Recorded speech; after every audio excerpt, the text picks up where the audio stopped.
to arrival. 12 hours, 56 minutes.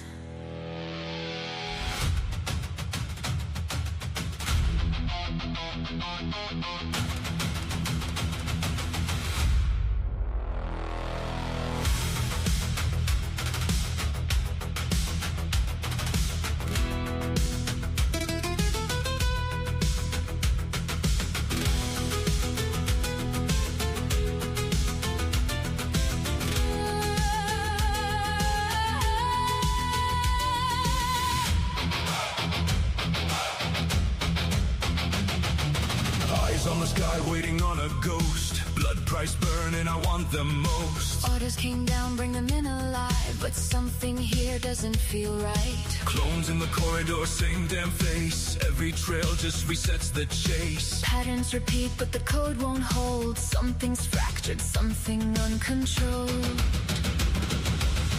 Tick down, Ticking in our heads, every second closer to the end. two different paths, same end inside. We're running straight into the fire. Wrapped in the blood, lines drawn deep. Promises we're bound to keep. And when it comes, we won't pretend. This is where it starts to end. Time to arrival. 3 hours, 22 minutes. Something's wrong. Can't clear my head. Violent thoughts. I want you dead. Get out of here, take a breath. Something's messing with our heads. This isn't random, this is design. A trigger buried in the spine. Then we find the source and burn it clean before it hits the whole damn colony.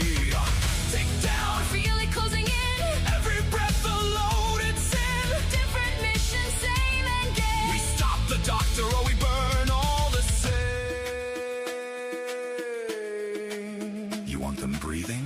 I want them contained, but I'm quickly changing my mind. I want them buried. No redemption here. Then we agree, the doctor dies. Shuttle arrival imminent. Please stand by.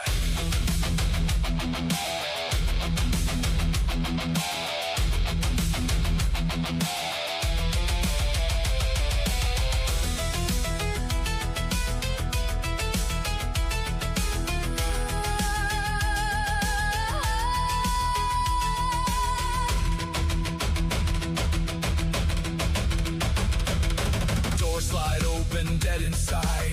Torn apart by something wild. No survivors, no restraint. They turned on each other uncontrolled. This is the weapon. This is the plan. They're gonna turn this place into a bloodbath. Street level. Something hits hard. It's Agent 10. Get down! The doctor's getting away. I can handle this, get after her. On it! Tick down, this is where we break. Everything we couldn't fake. Wrath and fire, side by side. No more place to run and hide. Wrath and redemption, line in the sand. One to destroy. One to command. We hold the line, we make it through. But nothing here was ever clean.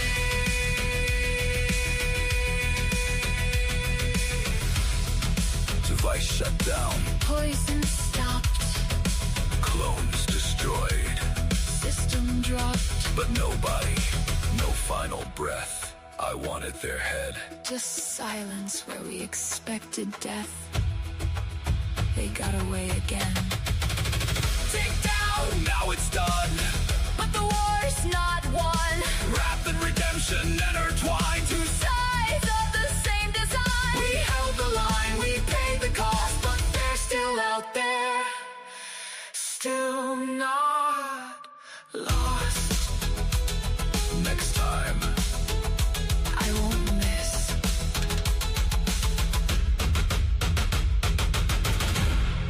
next time. I won't miss.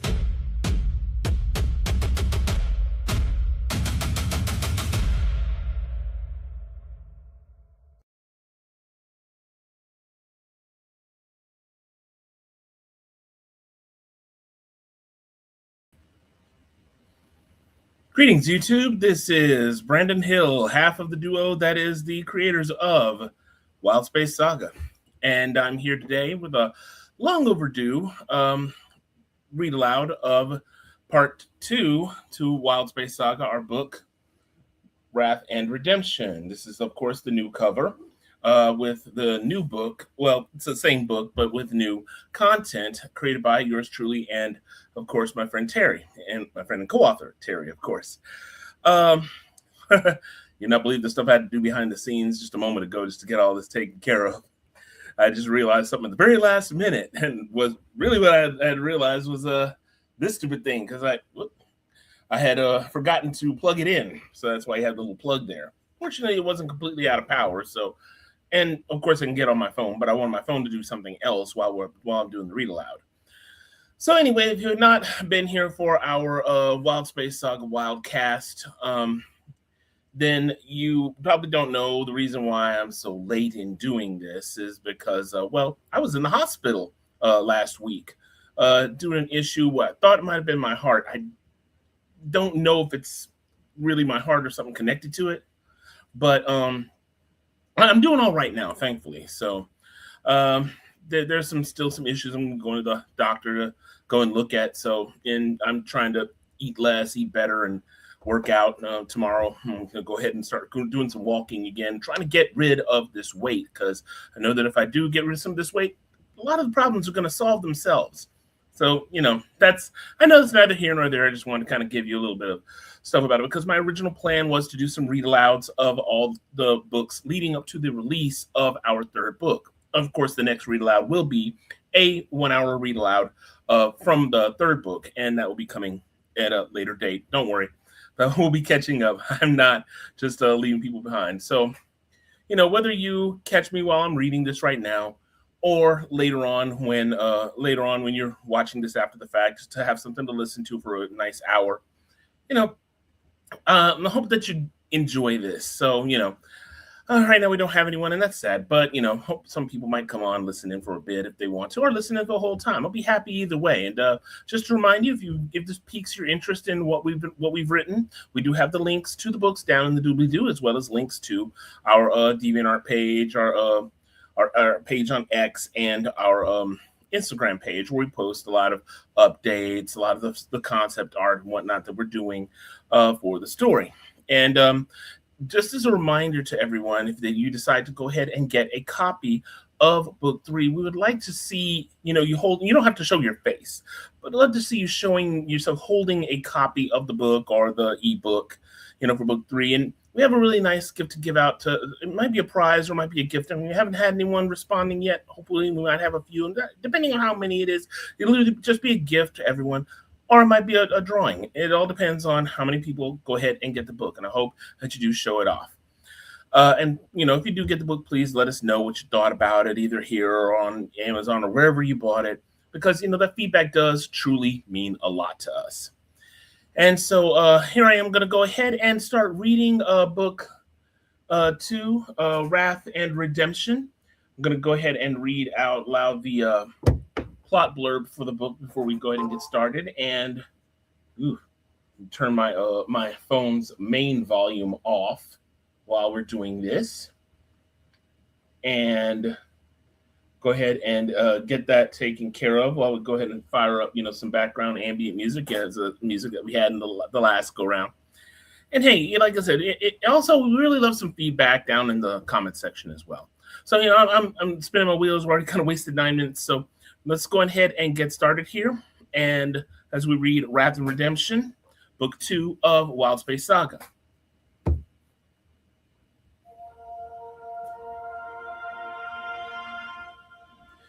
Bound by a vow of vengeance against the murderous and psychopathic Dr. Hayashi Bara, a fortuitous message from his cousin on her whereabouts takes Zerx and his crew to the distant orbital colony of Tefanovar. A charity Gestalt tournament becomes the cover for his crew's investigation into the colony's seedy dives to find his prey, who has left a trail of occupied hospital beds in her wake. Meanwhile, Paige, the captain of the Shadow Star, is racked with guilt when her newest job may rob the reckless neophyte captain of his long-hunted quarry. But in the depths of the colony, all is not as it seems. The cagey doctor is a master of deception, leaving one of Xerxes' crewmates ill and the enraged captain desperate for a revenge that may tear apart cherished relationships. Can Xerxes trust his friends, uncover the doctor's true plans, and save a thriving colony? One last thing before I begin. As I said in the first one, I do tend to trip over. This is live, so, or at least live for right now, so I do tend to trip over words, flub things, so please excuse that. It's not a professional recording, but I will try to be as professional as possible. So without further ado, let's begin. Prologue. The images were at first shaky and blurred. With far too much going on outside, the cacophony of orders shouted over the comms in Jakartan battle language were periodically drowned out by mag fire in close quarters. Surrounding the trooper from whose POV the helmet camera was broadcasting were the black and blue helmets of the battalion in subdued light. The location and timestamp remained redacted, but the surrounding steel walls were reminiscent of a military battleship or the service corridors aboard some orbital station. Enemy sighted, weapons free were the words that four understood as the image switched to another soldier near the front lines amidst the deafening staccato of gunfire. The enemy, or rather enemies, flashed into view in the midst of the firefight, a knot of serpentine nightmares made from shadow and slime, snapping their toothy maws as they moved like a wave against the soldiers' well-coordinated but seemingly futile efforts to extinguish, as if they were indeed being overcome by an actual ocean wave. Flashes of gunfire gave the entire scene an unrealistic freeze-frame quality, as if generated by strobe lights at a dance party. But the occasional soldier that was caught by the undulating wave and wrapped in an inky black embrace of death quickly removed any semblance of entertainment from the venue. The video ended with a nightmare. A loud explosion that sent multiple soldiers flying as shards of metal fired outwards from the left of the screen. A thunderous roar temporarily glitched the audio as the soldiers' POV shifted and everything began to spin. It took a moment to figure out what had happened, but a view from the outside of what appeared to be a space station caused realization to dawn coldly upon him. Whatever had caused the explosion had sent shrapnel through the outer bulkhead, which appeared to be sealed by the flash of an emergency force field. The surrounding bodies of the other unfortunately spaced soldiers hurtling into the void confirmed the explosive decompression that had preceded it. The camera feed shifted once again, bringing the cacophony of gunfire and comm chatter to the forefront and a full view of what had caused the explosion. At first, there was nothing but a toothy maw of black flesh, pelted with seemingly ineffectual mag rounds, until the mouth closed, revealing a much larger version of the serpent creatures, easily the size of a car, reaching and snapping through the hole it made, even while the smaller members of its cohort continued their attempts at overwhelming the soldiers. The last thing in the recording was the soldiers' groan of dismay as the massive serpent thing opened its maw yet again, this time spilling a new army of smaller serpents into the confined space, then made her its next meal. Shit, Thor whispered, placing the tablet gently upon the table. He rubbed the bridge of his nose as he eyed Rico sitting in the chair across from him. He took a puff from his cigar as if what he just witnessed had been little more than a movie vid.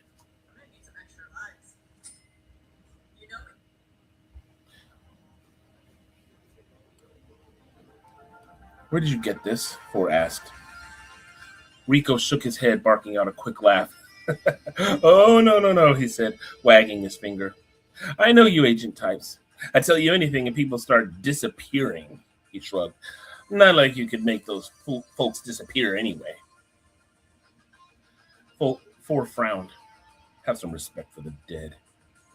He removed his glasses and gazed upon Rico with his unnaturally green eyes. Besides, I told you I'm getting out. Sure you are, Rico drawled.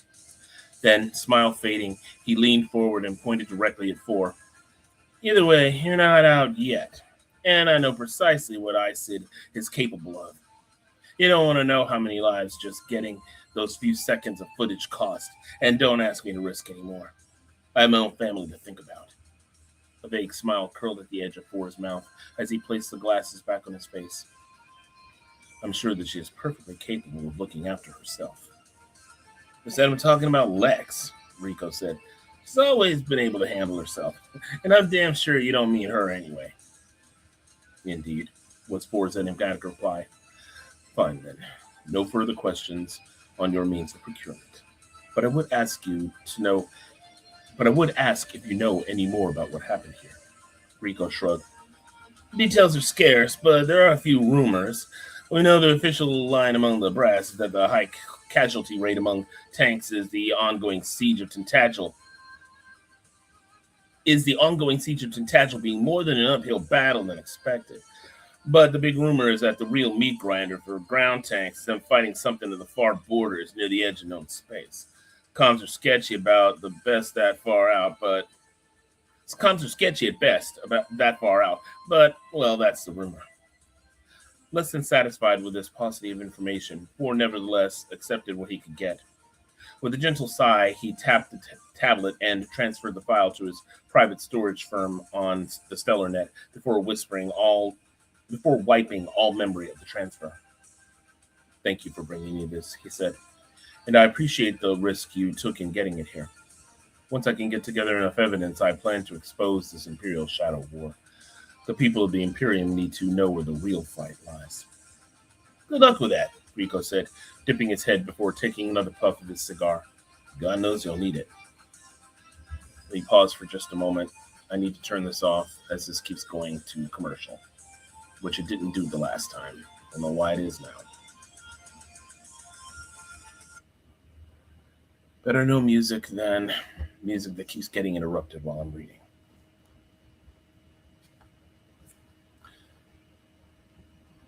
Sarah looked at the sky above her, except it wasn't sky. It was a mass of concrete that formed the base of the level above. Huge light panels sat dark, simulating night. She shifted uncomfortably as her back popped and clicked as it set itself back into place. The fall had ended in a dumpster where Sarah now lay. It stank and she hated it. Sarah rubbed her swollen belly as muffled pops sent ripples across it. Her body's inscrutable processes were quickly breaking down the body of her assailant. Ordinarily, she wouldn't have consumed a body in such large pieces, but there hadn't been much time. In truth, she hadn't meant to kill him. Things had simply progressed faster than expected, and she had elected to eat and run. In her hurry, though, Sarah had forgotten just how high up in the building the bar had been. She scrambled through a bathroom window, only realizing her error as gravity took hold and she plummeted towards the ground. So here she lay among a different kind of trash that she was used to being around. Another muted thump and her hip set itself. She laid her head back and contemplated her life and the series of events that had led her to this point. Life, when it came to Sarah, was a contentious issue for some. This was mainly because she wasn't strictly a life form in the traditional sense. Unlike her younger sister Alexa, she was a construct. Not quite an android, but not what one would consider organic either. If anyone had bothered to ask, she would have described herself as a synth or synthetic life form. In truth, her body bore no specific gender. She had simply chosen her name and form. In fact, when she had first become self-aware, she had been little more than a blob of black, shapeless goo. Ultimately, she came to base her appearance on a lab technician who had been kind to her in her earliest days. In fact, she was probably the only person she had ever been sad to see die in the Second Imperium's first attacks on the world of Tagel 9, where the lab was based.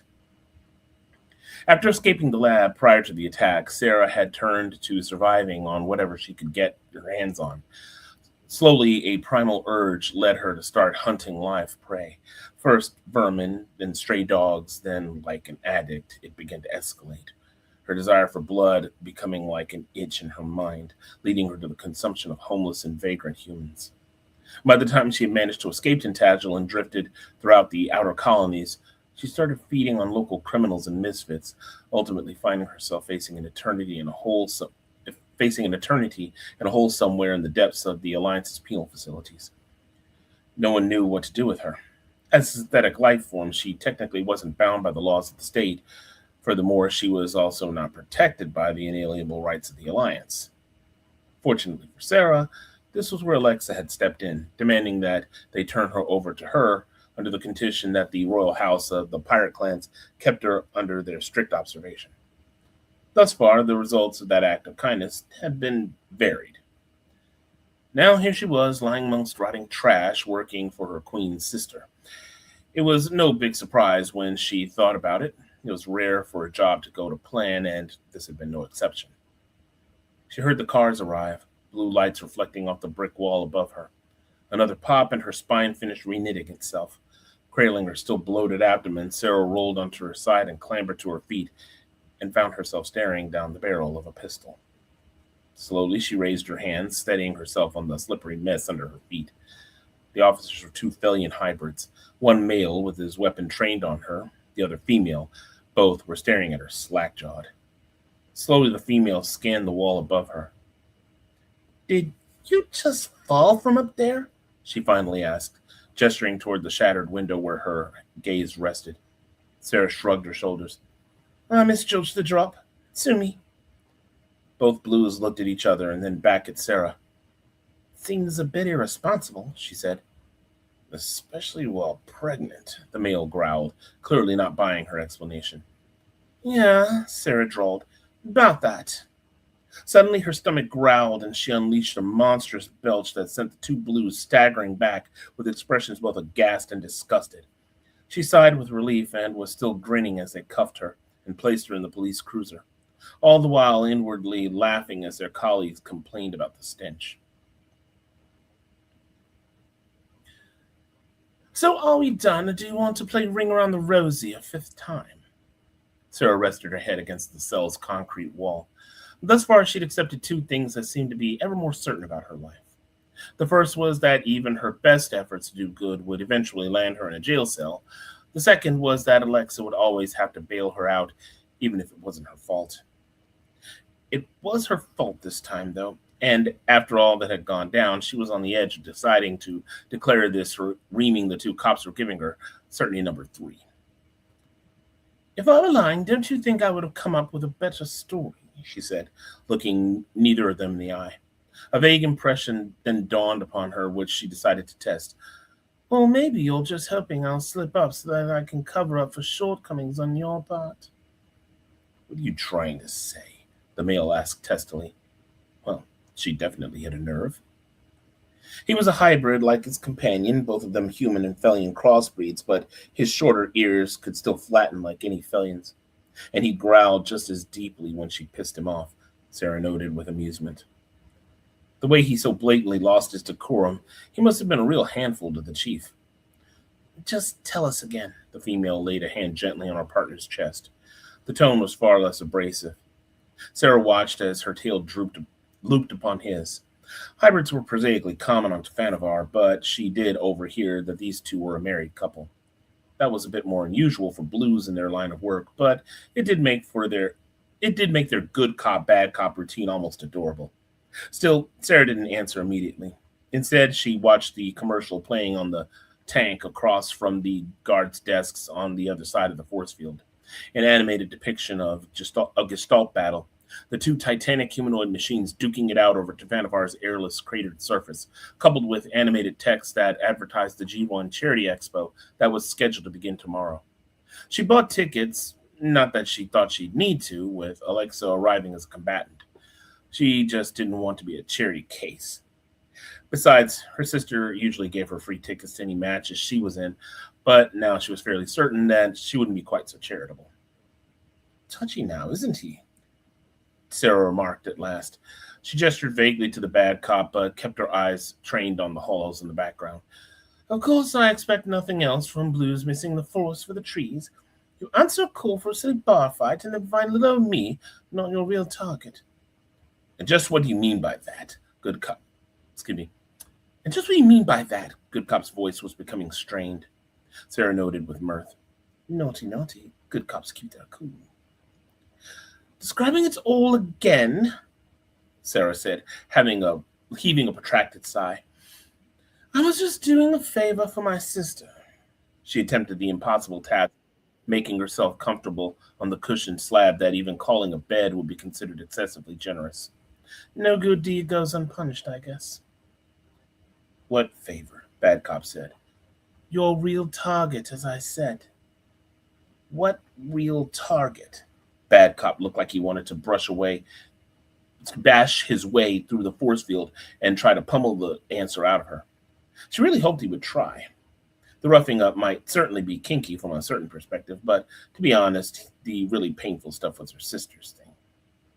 Someone you need to worry about a hell of a lot more than me. You're not going to tell us, are you?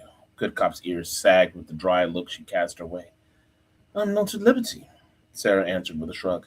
My sister will have to tell you about it. Kind business. Like Alexa would tell you anyway, Sarah thought. Though these blues were amusing, she could not help but feel a sense of frustration at the unnecessary detour. And the fact that they seemed to show no real recognition of what she was talking about was convincing enough of their ignorance of the real situation. But that didn't stop her prey from being one of the biggest dangers in the colonies. The doctor was wanted on 5 Alliance systems, and there were orders to shoot her on sight in the Imperium, and the pirate clans had bounties on her head that could buy a planet. And so she was more than happy to do the clans and her sister a favor by ferreting the bitch out. The disappearances in Wristtown, with victims turning up either dead or violently ill, weren't exactly the doctor's MO, but things went a lot deeper than this. Still, her going deep undercover to try to find out who had been behind it, had proved to not be one of her best ideas. We'll certainly be looking into that, Good Cop said, her tone more contrite. She must have looked up my rap sheet, Sarah thought. They would certainly have had records on past arrests and bails, paid and by whom. It must have been pretty humbling to learn that their suspect was related to the Pirate Queen. Badcock cut into the conversation with a hiss of such annoyance it reminded Sarah of a death adder. Enough of the games, he snapped. Just get back to telling us what happened at the bar. Right, Sarah rolled her eyes. The pimp tapped me on the shoulder, and that's where you slammed his head into your wine glass? Good Cop asked. No, he'd been first trying to sweet-talk me into going to business for him, Sarah explained. I didn't realize they were so touchy about freelance call girls in Wristtown. They are when you horn in on their territory, Bad Cop replied. Well, I'll brush up on my underworld etiquette next time, Sarah sneered back. And besides, I'm not that kind of lady. So after that you slammed his head into the wine glass? Bad Cop asked, gesturing to move the conversation along. Yes. Then you grabbed him and dragged him into the restroom and you proceeded to, Good Cop continued, opening a note holo, beat the shit out of him and then tossed him out the window? And you expect us to believe that he survived a 3-story drop into an empty dumpster? Sarah shrugged. Why not? Didn't I? It was the 3rd time she recited it, but it did not stop her from wanting to physically facepalm at her own explanation so hard that it would cause a singularity. Still, it was better than having to explain the actual truth, how she gave into her baser instincts, and just so soon after having spotted the elusive doctor, or at least that was what she looked like. Sarah had taken plenty of pictures and videos, which the Blues had confiscated along with the rest of her evidence. The only evidence they didn't have was the body of the pimp, which the impact with the wine glass had unfortunately killed. Thankfully, her digestive system was an efficient way of getting rid of evidence, though she found the bones distasteful and hard to keep down. Once that unpleasantness was finished, she made her escape through the window. There was enough blood on her to suggest some roughhousing that the pimp had run off instead of having been made into her next meal. Without a doubt, these Blues had expected more to the story, and Bad Cop most certainly wanted to nail her for murder. Good luck with that. She only wished that they had known more about her actual target.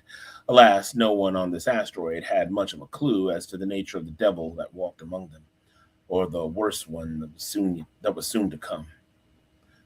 So, are you satisfied? Sarah said. If you don't mind, I've grown rather enamored with staring at this wall for the past 8 hours. She paused, then grinned slowly. She posted bail, didn't she? Good Cop made a sigh that carried with it a tone of utter defeat. Yes, we received her money transfer. It'll be fully valid once she arrives at the spaceport tomorrow. Good. Maybe now they would leave her alone. Now, if you don't have any more questions, kindly sort off. Sarah watched as the Blues exchanged dissatisfied looks, then ambled away. Good Cop, however, took several seconds longer than her colleague to leave, dropping her mask of false compassion and fixing her with a gaze whose suspicion spoke volumes more than any words. At last, however, even she left. Sarah, a bit unnerved at Good Cop's actions, but nonetheless satisfied that neither was the wiser, closed her eyes. She wished she could somehow will Alexa to be here a day sooner, but at the end of the proverbial day, it was best that she arrive when she would. Yes, she would be pissed about the situation, and understandably so, but her work would not be in vain. Her sister would at least be happy about what she was able to find, and the best part was that she wouldn't be alone. Alas, if only her reputation for getting things done came with an assurance that she could do it neatly. Alexa probably wished that, too.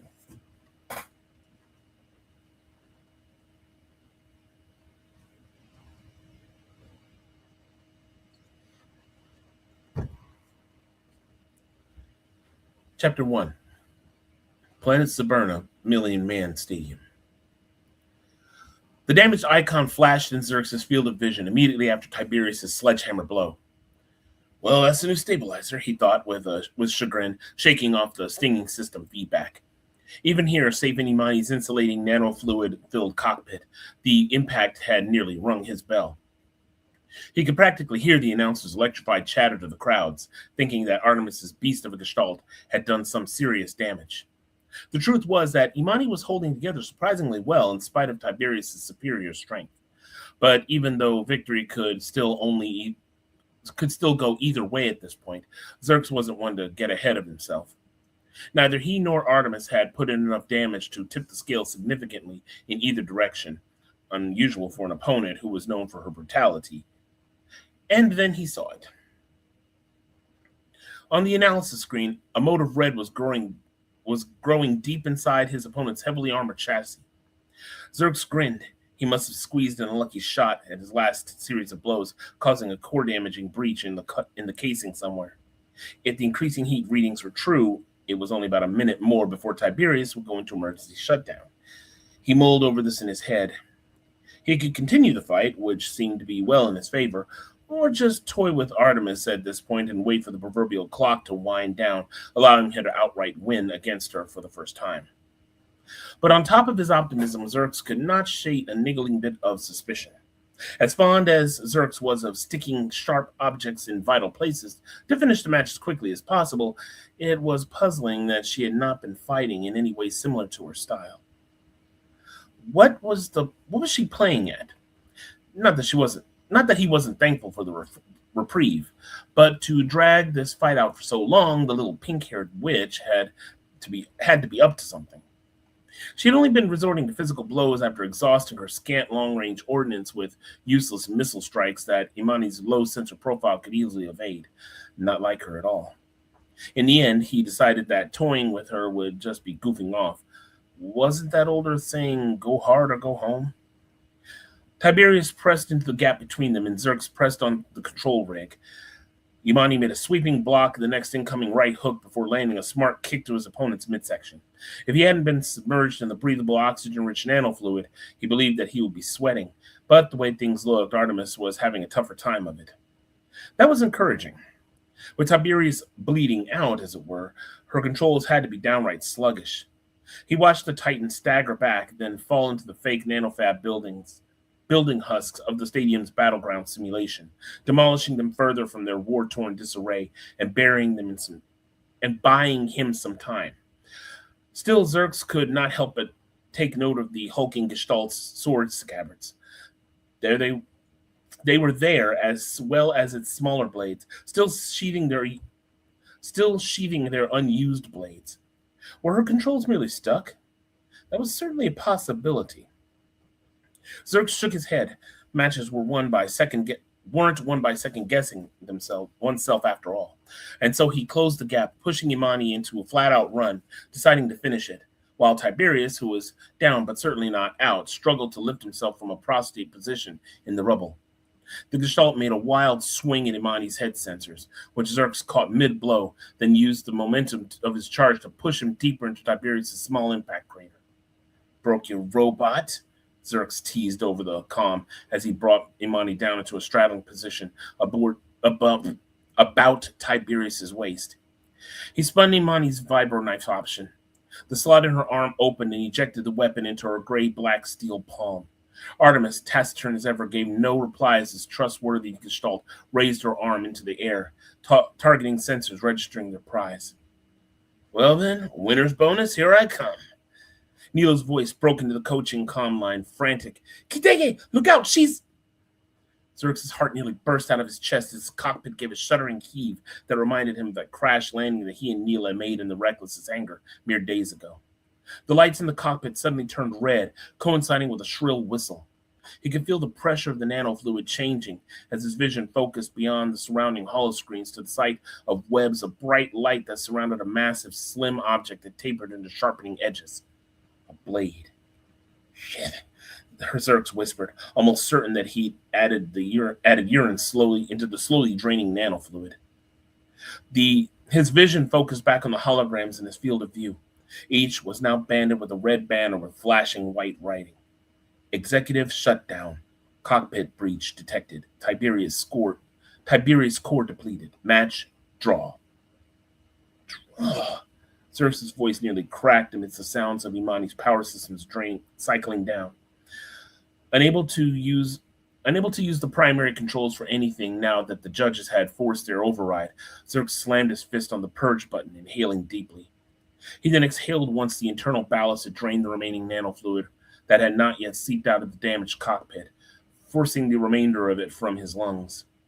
For a moment after, he gagged on the trace amounts left in his sinuses and windpipe, which created a sensation that was not unlike accidentally snorting water in a swimming pool. Once his fit had passed, he pulled the two levers that loosened the hatch. Beyond, he could hear the sounds of a clearly hostile audience, along with the announcer beside himself as he attempted to placate them. The latter extended as the emergency hatch cracked open, allowing the muffled jeering to become thunderous as Xerx climbed into the perpetually hot Saburnus sun, and found himself face to face with Artemis, who was sitting on her haunches atop Imani's spinal segment beside the intersection where her shoulder plates began. The woman's intense green eyes stared at him, unnervingly reminiscent of Nemesis, though hers had been yellow. The memory of that recent protracted battle aboard the Reckless sent an unwelcome shudder down his spine. You damaged my power core, Artemis said. You were on the ground and unarmed, Xerx said, though he felt his confidence wavering even with these words. Weren't you? Artemis smiled, brought her closed fist into Xerx's view, then opened it to reveal a transmitter diode. It opened up a hollow of the match's local broadcast, which featured an aerial shot of Imani and Tiberius. Imani, as she was doing now, was holding her vibro knife aloft, while Tiberius's fist was buried partway into the glacis plate that protected the cockpit pod inside Imani's chest. From behind that closed fist, Xerx spied a hidden blade projecting at an angle and sinking into the jagged fissure. You aimed for my cockpit? Xerx said, incredulous. I wouldn't have ripped it out, Artemis replied, sounding almost innocent. No, she probably wouldn't have, Xerx mused. Only one pilot ever did that intentionally, and it was bad enough that ripping out an opponent's cockpit was considered by the G1 leagues to be a dick move at the best of times and desperation at the worst. He assumed that this had fallen into the latter category. He sighed. Not ripping it out really was something of a courtesy, considering how expensive that kind of damage was to fix. Looks like we'll be sharing the prize money, Xerx said flatly. Mm-hmm. Artemis nodded, otherwise silent and looking like she had never been happier. It was the most disarming look she had amidst all her facial piercings.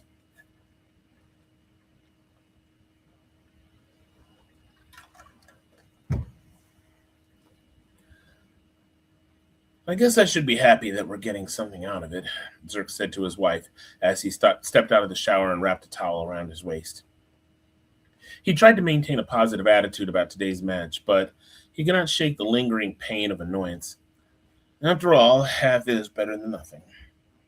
Now try telling that to our crew, Neela said.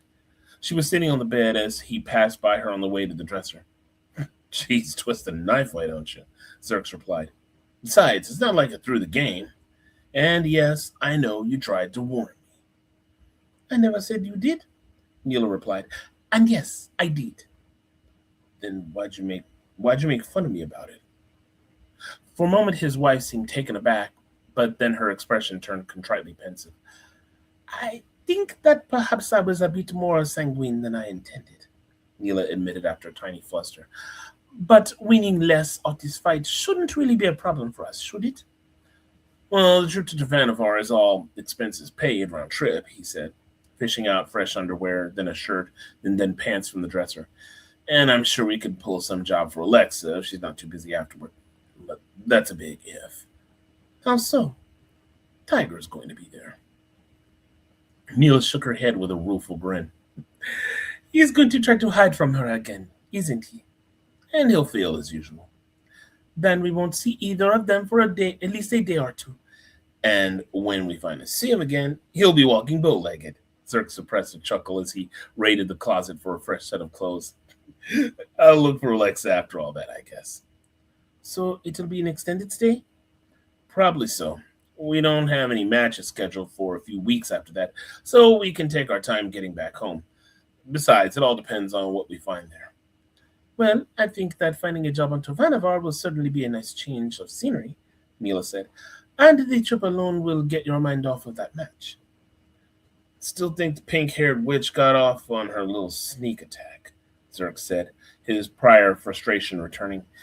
It wouldn't surprise me if she did, Neela said. You know her nature. She just got back to Siberna yesterday, and she loves meeting with you, messing with you. And besides, how many matches have you lost to her in the past? More than I care to count, Zerk said, almost growling. Money doesn't do sneaky stab like all that well. Ironic for a Gestalt armed with a knife. Neela's comment sounded less like a barb and more musing aloud this time, and therefore peeved Zerk significantly less. Well, considering the fact that Tiberius is clearly good at sneaky stab. Sorry. Well, considering the fact that Tiberius is clearly good at sneaky stab, I should think that ending a match on a draw is an improvement on your track record with her. Can't argue with that, Zerks replied. Still, I can't help wondering if she just threw the match. And risk a fine? Neela raised her incredulous eyebrow. Or worse, a ban? Do you honestly think she'd do that? When it comes to spending more time with Maria, Zerk countered. He then paused and chuckled in spite of himself. I'm surprised she didn't make Tiberius turn tail and scale the arena wall just for the spaceport. Wouldn't that be something now? Neela said, then grinned, looking as if she'd been amused by a mental image that her husband's words had drummed up. Well, those two definitely make the motley couple. And then again, you know more about Artemis than I do. Not much more, actually. Zerk scratched the narrow strip of hair that grew from his lower lip. Speaking of the Shadowstar crew, I haven't seen Paige for the last few days. Not since the finals started. She's a captain like you are, Neela said, and with more responsibilities to boot. Or she might be sick. Even if that were the case, I'm sure the crew would have informed you. She just has clients, is my guess. Mercs don't have the luxury of the G1. True, Zerk said, his thoughts drifting off again to today's battle. As for Slade not being part of the G1, I think that's a good thing. I've seen it in action. Even if you retrofitted that thing to make it legal, it'd still kick everyone's ass and make change. And all things considered, I guess the match could have ended a lot worse. And some prize money is better than none, Neela said, seemingly pleased with her husband's more positive turn. Even though the crew will probably piss it away on shopping and booze when we get to Tavanavar, Zerk added, that pesky realism once again intruding into his optimism. Amenities will be on our dime. At his wife's silence, he flashed her a shrewd grin. I see you didn't deny it, he said. I knew them just as well as you, Neela said, then sighed. I just wish we were going there only for the charity match. Now, don't start that again. Zerk at last shuffled off the towel and fitted himself into his underwear. My mind is made up, Kapinski. I know. Neela raised her hands in surrender. They had argued about it once before, to no avail, and they were both aware that nothing would change his mind on this mission. After years of searching, his cousin Isabar had at long last found out about the next destination of Dr. Hayashibara, the psychopathic scientist formerly in the Imperium's employ, who had tortured him and whose ambitions had resorted in the kidnapping and subsequent murder of several Thelian hybrid children. This would be the best chance to at long last settle his family's vendetta with her. There was no way to talk him out of it. God knows I know, my love, but I do worry. Zerx, the hardness of his resolve softening minutely at the sound of his wife's words, flashed her a loving smile. I'd wonder who you are if you didn't. You can ask for your little cousin's help, you know, Mila said. I think I recall Kala mentioning that he lived on Tovanavar with Rinkia. Oh, right, Zerx chuckled as he leaned against the dresser. Last I saw those two, Rati was still scaring that girl with bugs. Makes me feel old now. He then shook his head. But no, I don't want him dragged into this mess. Not unless he doesn't have a choice. Besides, he's not a pirate blood. Both he and Rinkia are cops, though, Mila said. Zerx raised an eyebrow. That certainly was news to him, though with a family of 15-plus children, he had long since given up on keeping track of what each had been doing with their respective lives. Still, he could not deny the advantage that their position might give him. Well, it does change things a bit, but pirates and cops haven't exactly mixed well in the past. I suggest you think about it at least, Mila said, as she stood and headed for the shower. After all, it is a long way to Tofanavar. Zerx paused in dressing, taking notice that his wife had already begun to disrobe, removing her shirt and leaving it on the carpeted floor in a very deliberate way. She passed him with a flirtatious smile, which he returned with a broad, almost salacious grin. You know, the team is almost done storing up Imani in the hangar, Zerx said, speaking coyly. I'm sure I can trust them to finish the job without me while I maybe wash her back. Neela had disappeared around the doorway by the time Zerx had finished his question, leaving a conspicuous trail of clothing behind her, save her bra and panties. Well, my love, you might want to call them instead of staring at my clothes, Neela said, her hand extending from the doorway, allowing the black lace and cloth combination of her now discarded panties to hang from her fingertip in a very provocative way. She tilted her hand and dropped them to the floor, suggesting many delightful promises. Zerx was unsure if Pepper had fully understood his rapid and distracted comm message, but a few minutes later he was just this side of not caring.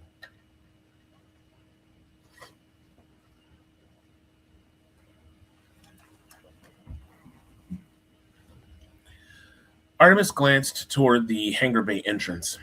The stars were mostly out, but she could still see the band of steadily approaching sunlight on the horizon, appearing just above Saberna Prime's distant skyline. God wouldn't be up at this hour, but the Shadow Star's crew certainly was, loading up Tiberius next to Slade, the captain's fearsome-looking gestalt, and doing final preparations for the trip to Tavanavar. Paige was oddly not with them, overseeing the loading process as she was inclined to do. Instead, she was standing at the observation window of the hab deck. Artemis watched her with unblinking eyes. The captain looked as if she hadn't had a wink of sleep the prior night, not even with that bottle of dark rum from the distilleries on Columbus that she had been gripping like the hand of a lover. Her bleary-eyed gaze was set upon the bustling crew as she leaned against the armored glass, passively watching her crew operate the cables and hydraulics that maneuvered Tiberius into the secondary storage frame forward of her own personal gestalt Slade, an armored knight in odd colors, next to an austere-looking juggernaut armed to the teeth with the best weapons that MTHI Corps R&D could devise. Jesus is high up. The voice was familiar, yet nonetheless startling. Artemis spun around, her hand going instinctually to the knives she always kept sheathed at her belt, but then she settled down as she saw Maria, who, in spite of her considerable size, managed to sit gracefully into a cross-legged position near the lip of the open upper loading door where she was perched. Today must have been a good day for her pain index, Artemis supposed, as sitting that way was something that her profusion of battle injuries would have made especially uncomfortable. Just what are you doing up here anyway? Maria asked. It's rare that you sit out in the open. People watching? The massive tank settled down beside her. Despite her having been born and bred as an elite soldier for the Second Imperium, Maria always held a personality completely antithetical to her genetic breeding, which manifested itself as a disarmingly sweet and gentle nature, which had beguiled even the normally standoffish and taciturn Artemis. "Oh, I thought you'd be napping in the air ducts like usual," Maria said. "I just wanted to be outside," Artemis replied. The massive tank knew her and her partiality to small, even cramped hiding spaces as well. She gestured towards the crew. "They're nearly done." "I know," Maria said with an almost cheeky grin. "Why do you think I'm here?" "Paige has been drinking a lot." Maria's smile vanished as her gaze drifted towards the observation window without Artemis's guidance. But this time the brooding figure of Paige was not to be found. The now empty liquor bottle was still there, though, abandoned on the windowsill. "She's come here for the last 3 days," Artemis said. "That's what's bothering you, little one?" Maria asked. "She's not happy about this." Maria suppressed a guffaw. "That goes without saying, I think." "She doesn't want to do it." "There's a lot more to this than meets the eye, I'm afraid," Maria explained. "I don't know all the details, but Captain Paraska has dibs on this target. Something about a family vendetta. Even if it's who I think it is, then I'd just as easily twist her head off. But a lot of powerful people are interested in this person, including our bosses who want her alive." "You should say no," Artemis said. "It's not that simple, I'm afraid." Maria shook her head. "When they pay for a job, the bosses get what they want. They started the avalanche. Us pebbles can only hold on and ride it down." She gave Artemis an affectionate grin before leaning over to plant a kiss on the much shorter woman's forehead. "But don't worry about Paige. Things will work out in the end. I promise you that." Artemis wished she shared Maria's optimism, but such was the curse of being the pragmatist that she was. Chapter 2. Chiron grumbled as he strode down the crew quarters deck of the Shadow Star. Although the crew had been fully loaded for almost 2 hours, the captain was still indisposed. It was a cute way of saying that she had bugged off to her quarters, unless she'd used her spare artificial arm to confuse the sensors again. He'd seen her do this before in order to evade Pip's hacked video feeds when she'd wanted to have some truly private quality time with him. But currently his thoughts were about as far as those pleasures as possible. They were embarrassingly behind schedule, and the Reckless's crew was nearly finished with their own preparations. Hadn't Paige said that she wanted to be en route to Vannevar before Xerxes and his crew had left? "Paige?" He knocked on her door out of politeness, seeing how they shared quarters so often that he could practically consider this suite just as much his home as hers. "You in there?" There was no answer, but he could hear noises inside, muffled through the door's plastic and metals, even as he placed his ear to it. Well, if she's not there, then she left the holoscreen on again, he thought. "Look, I'm coming in," he announced, then allowed himself a moment of cheekiness. "So, if you're not decent, you're going to be not decent in front of the whole crew." When his quip was answered by further unbroken silence, Chiron pressed his hand against the door's biometric panel. As per his emergency access privileges granted by his position as the ship's medical officer, the door slid open to semi-lit darkness and the combined buttery scent of popcorn and cloying sweetness of rum. The source of the light was easy to see with the images on the holoscreen flashing starkly in front of the couch. Chiron noticed a part of the multicolored quilt he'd brought for her at a bazaar on Dionysus Minor, draped over one of the armrests. "Well, you don't sound like the whole crew unless you were hoping that I'd actually be naked," she said, her tone flat and with just a hint of sarcasm. "Another time, I think." Chiron stepped into the suite and approached the couch. Looking over the top of the backrest, he saw Paige curled up on the right armrest with her multicolored quilt wrapped around her. A bowl of popcorn was placed precariously on the armrest, while an empty bottle of Sergei Kotori rum lay beside her. At least she decided to get drunk with something top shelf. Her artificial legs leaned upon the couch like a discarded pair of steel boots, disconnected from her thighs like she was wont to do whenever she wanted to get especially comfortable. Her thighs, now divested of their extensions, were hidden beneath the folds of the quilt. She stared listlessly at the program on the screen, shoveling handfuls of popcorn into her mouth. You know, rum will only make you thirstier with all that salt, Kyron began, feeling no less awkward or at a loss for words than he felt walking through the hallway. He then momentarily eyed the program that was currently being broadcast. Wait, really? Judge Trudy is your go-to mo show? He leaned forward and swiped a handful of popcorn from the bowl. From beneath Paige's quilt, her hand emerged, holding the remote. Did you know that this guy is suing an android for unpaid rent? Paige said after she'd muted the volume.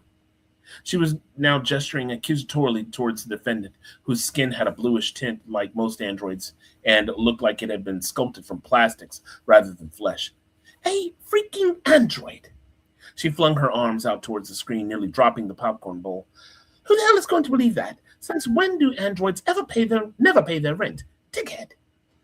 Kyron hopped over the couch and then heard a sudden loud crunching noise as he landed backside first on a hitherto unseen bag of protein chips. He frowned, fishing the ruined bag out from underneath him, then shrugged it off as he faced Paige directly. You know full well why I'm here, Paige. He supposed it had been his use of his pet name for her that had put a momentary dent in her facade. The remark seemed to shake her from the fence of self-distraction that she'd apparently built around herself. I know you're just trying to avoid talking about it, but I'm the only one here now. You can talk to me. Paige pressed her hand to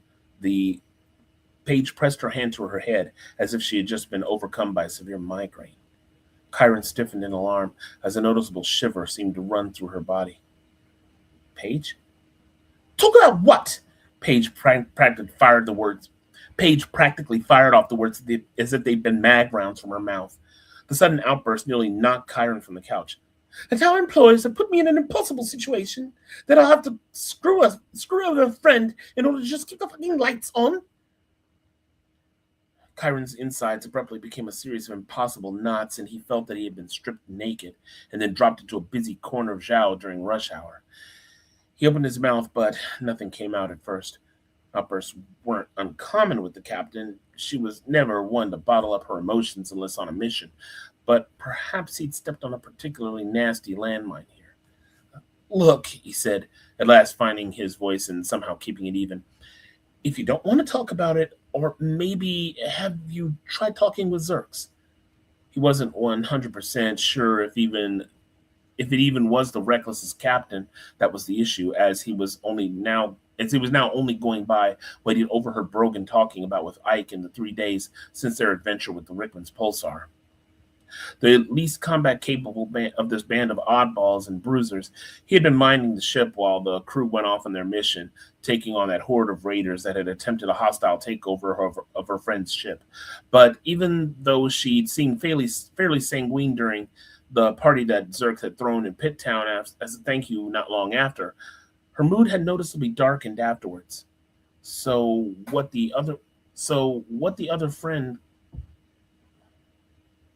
What about the other friend could it have been? And say what? Paige said. She now seemed more aggrieved than outrightly pissed. Sorry, love, but your pirate traditions mean shit to my employers, so if you don't mind stepping aside while I turn this bitch to a backdoor VIP, I'd appreciate it. Kyron sighed. At least his guess had been correct, but since he hardly knew the other captain, he was now even more at a loss for what to do. And yet the crew sent me to talk to Paige, he thought, with chagrin.